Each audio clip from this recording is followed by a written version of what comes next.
Thank you, Cassie Sunim. Hello, everyone from Korea. First, before I forget by any chance, I also would like to my deep thanks, gratitude to this conference organizing team, and also especially Hobang Temple, who have been working hard. All of you have done really great job.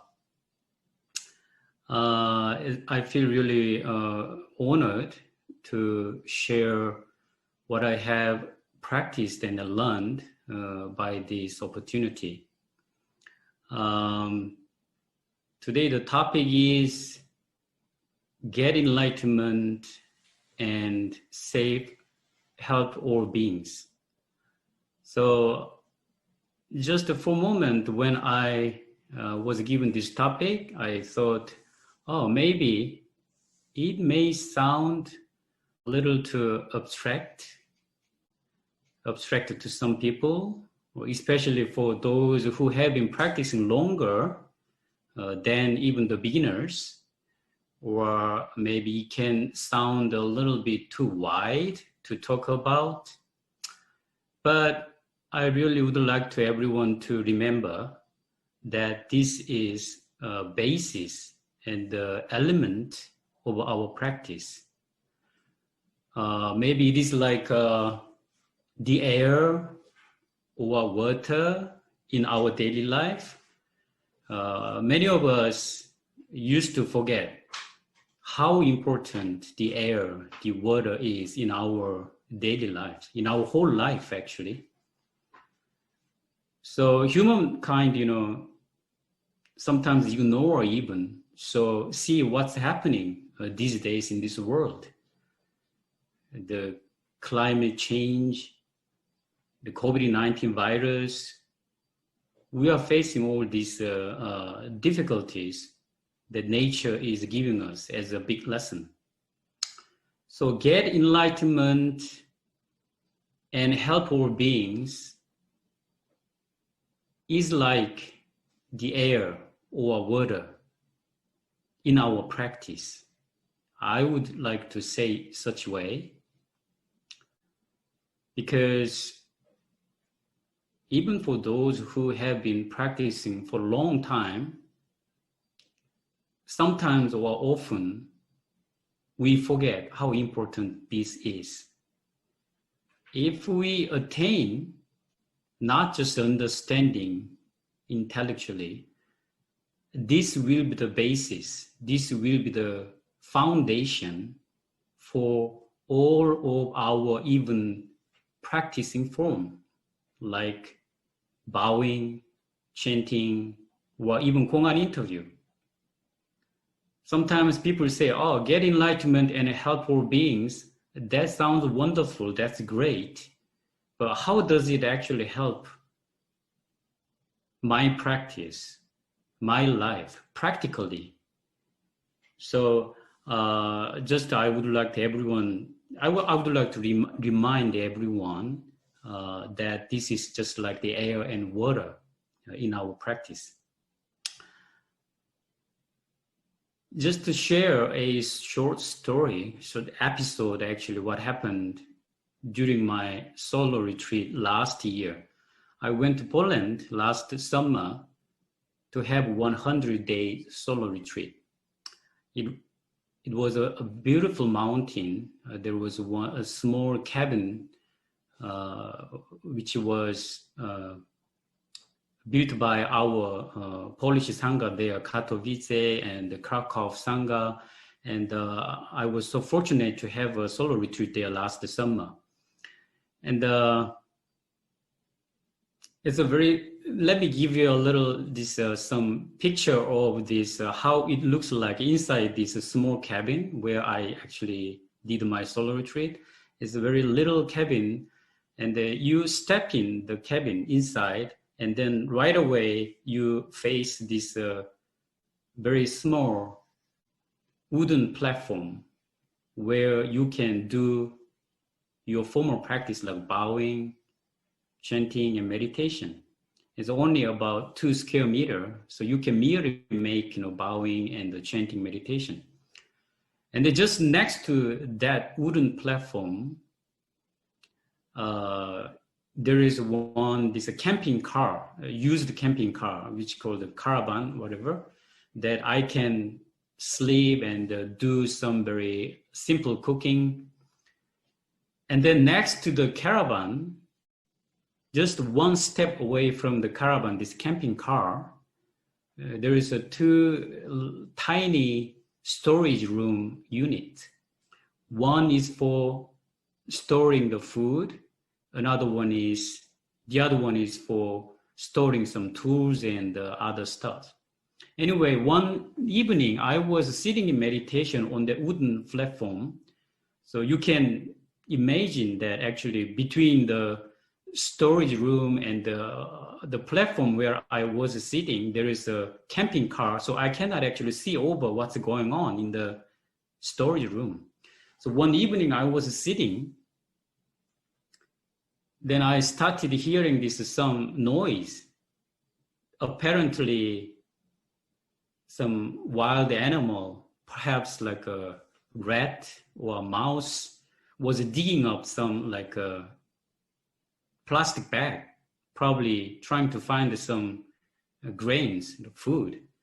And then I thought about, maybe I just get up and then go and then drive them away.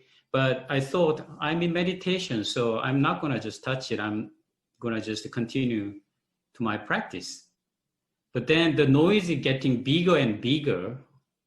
Like it was almost like a, so I think I just was amazing during sitting. Perhaps this a mouse is trying to get some grain out of some plastic bag. So, but it was a quite big noise, but I just decided not to stand up. Anyway, I was a little drowsy and dozed, and still some thinking arise in my mind. And then I just forget about that. I just went to sleep when my practice over. And a few days later, I started smelling something stinky. It was not supposed to happen because my food was all dried because I had to keep those things, for 100 days in summer. So nothing was not supposed to be rotten, go bad. But this is strange, bad smell. It was quite stinky. And then I was wondering where it is from. And then I finally found it. That's from the storage room. So I went there where I was collecting all these plastic bags after I empty, the grains in a bigger plastic bag. And then I just noticed that it was tore up and the bad smell was coming from there. So I just took it outside the cabin and then just dumped on the ground. And all these empty plastic bags just, popped up. And in one plastic bag, I was quite startled. A dead mouse body, but not just the dead mouse body, only the tail and the fur and its fur on the head side were left inside one of the plastic bags. So just instantly, I realized what has been happening during my meditation. I felt really bad. Probably this mouse was struggling to get out of this plastic bag, fighting against its life. And while I was actually in meditation, that quite made me feel shame, and I felt it quite bad. Later, very interesting things happening. This baby mice started showing up while I'm meditating, and because it was a wooden platform, they were like kind of tiptoeing, walking from the story room. And while I was meditating, they were like looking at me and staring at me. And then it was a very strange feeling. It's like a little bit like a Tom and Jerry. I don't know if you know this cartoon that this the mouse is trying to kind of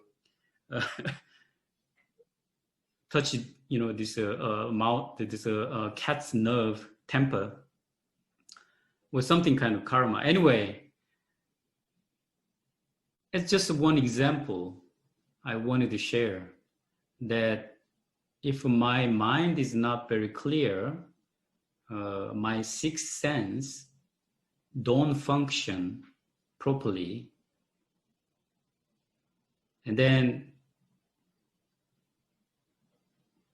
it quite actually drives us in big trouble.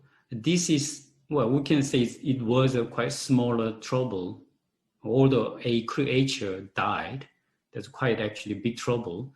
But if we extend this kind of experience in our daily life, we face all different kind of situation. If my mind is not clear, then even don't think about help or beings. Actually, it gets me in trouble by myself too. So anyway, I wanted to share this story a little bit. And again, back to our topic, get enlightenment and help all beings. I would like to go a little bit intellectual talk, quoting from Compass of Zen, about our consciousness. So when we say enlightenment, that usually refers many people to the mind. Oh, enlightenment, it's not about body. Actually, this morning, I had to go to a hospital because one of our old local lay member passed away yesterday. So I was asked to go to the funeral house and then chant this morning. And then one of our Sunims in Musangsa and myself went there. We chanted for her.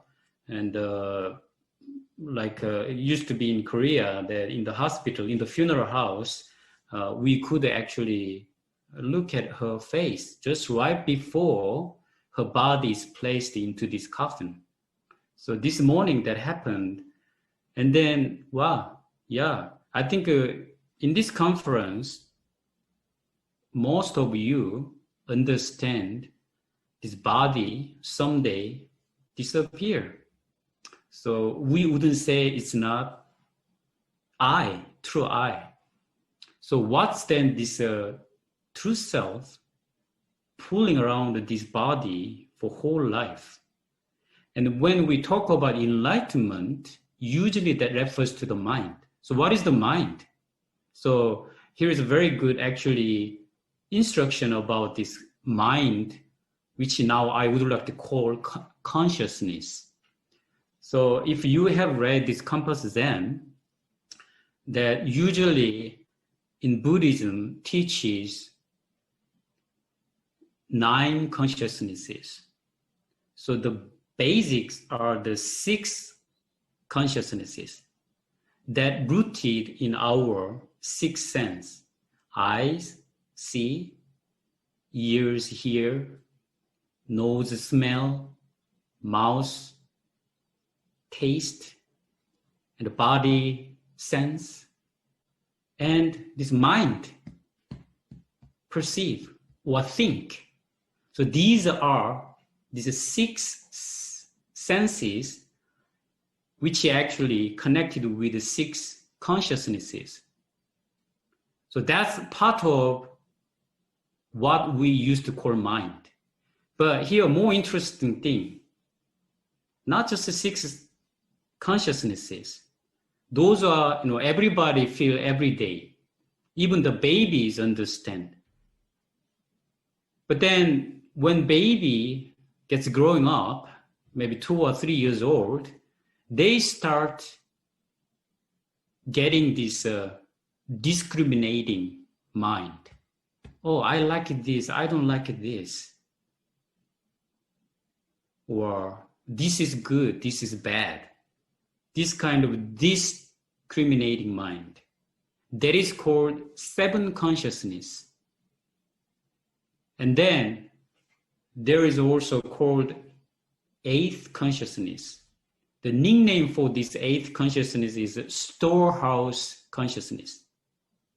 So for example, sometimes when we meditate, some memory or some fear, anxiety, or some excitement that I never expected just arise in my mind. That's usually from this eighth consciousness, storehouse consciousness. And Zenme Sungsan made very simple but clear and interesting structure of these consciousnesses, the interaction among these consciousnesses. These eight consciousnesses are supposed to be in harmony so that we are not suffering. For most of people, often these eight consciousnesses are in disharmony, imbalance, so suffering. For example, Zenme Sungsan gives this example. When we are chanting, so we use our mouth, we hear the sound. So these six consciousnesses are working, functional. But suddenly while you are chanting, some thought just popping up, like I hate this person, why this person keep bothering me? Or like, why did it happen 2 years ago? Why this job I hate? This kind of, some thought I never expected just pops up. And then that is, let's say, from eighth consciousness, which is the storehouse consciousness. Everything, humans' consciousness is very high-class computer, he called it. So everything is stored in this eighth consciousness. And then, oh, why am I thinking about this? I have to come back. I have to come back. But still this idea draws me. This fighting mind, this is a seventh consciousness. So this sixth consciousness, seventh consciousness, eighth consciousness, fighting, then suffering. Why this happen? And you cannot do anything. You cannot decide anything. If that gets serious, very difficult. So this eighth consciousness supposed to be harmony, very difficult to get in the harmony. So there is fortunately ninth consciousness, which is called Buddha nature, Buddha consciousness, or true nature. So which means when when your consciousness or mind, feeling, emotion, fighting, boom, we learn this in our school. That is which is called Buddha nature or ninth consciousness. So our practice means keep trying returning to this Buddha nature, ninth consciousness, which is called in our school, just do it. Only do it, only don't know, and just do it. That is very important. So the time is already quite running over, so I will just try to wrapping up. Very important, this if you would like to have some peace or like this called in this topic, enlightenment, and the best, simplest way is just trying to returning to this moment, which is called, in a more intellectual way, ninth consciousness. So what we are doing exactly now at this moment is actually returning to this ninth consciousness, just doing it. The teachers or speakers, the organizers of this event, And even now, like one of our Hengjanim in this room helping me technically, and some people are like translating for this conference. Everyone, if we just do at this moment each one's job, that is enlightenment, and that already help all beings. So I just would like to again, thanks to everyone for helping this event. And if each one of us doing our job, keeping just don't know and just doing it moment to moment, that is already enlightenment, and that already helping all beings. The function of enlightenment is to say help all beings. So thank you very much.